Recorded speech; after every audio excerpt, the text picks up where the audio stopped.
तो यहाँ पे फिर आपका सिनेरियो बन रहा है। नॉर्मल लॉस है 57(1) के तहत 6 ईयर्स तक कैरी फॉरवर्ड होगा।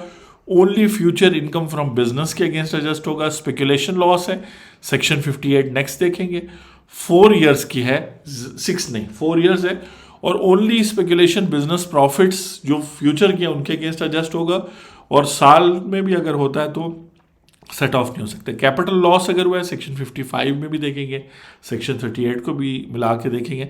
तो 6 ईयर्स है और कैपिटल गेन्स के अगेंस्ट ही है जो आप सेट ऑफ कर सकते हैं। बेसिकली जैसी कैरी फॉरवर्ड की बात आती है तो अपना अपना हेड, अपना अपना जो है ना हेड की सेट ऑफ हो जाता है। ड्यूरिंग पहले साल में business income, income from other sources और कैपिटल गेंस, ये 3 हेड्स में होता है। और स्पेकुलेशन बिजनेस सेपरेट होता है, उसको बिजनेस नॉर्मल बिजनेस में नहीं डालते हैं। अनअब्जॉर्ब डेप्रिसिएशन 57(5) जो है उसका कोई टाइम पीरियड नहीं है, इनडेफिनिट, यानी कि जब तक वो अब्जॉर्ब नहीं हो जाती। लेकिन हर साल की बिजनेस इनकम से 50% है। और अब सेक्शन जब हम आगे लिमिटेशन का सेक्शन पढ़ेंगे तो मज़ीद हम इस सारे सिनेरियो पे कैप होगा कि कैसे ये जो है ना वो ये जो रूल्स बने, जो प्रिंसिपल्स बने आपके सामने, उन पे मज़ीद अगर कोई रिस्ट्रिक्शन लगती है। और फॉरेन लॉस सेक्शन भी देखेंगे आप, 104 सेक्शन है।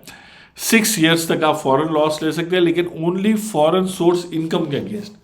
अच्छा, फॉरेन लॉस और फॉरेन सोर्स इनकम को हम डिस्कवर करेंगे कि इसमें बिजनेस इनकम सिर्फ कह रहे हैं या इसमें प्रॉपर्टी इनकम की भी बात कर रहे हैं, क्या बेनिफिट दे रहे हैं अगर आपकी बाहर मुल्कों में इन्वेस्टमेंट्स हैं, कोई बेनिफिट तो दे रहे होंगे।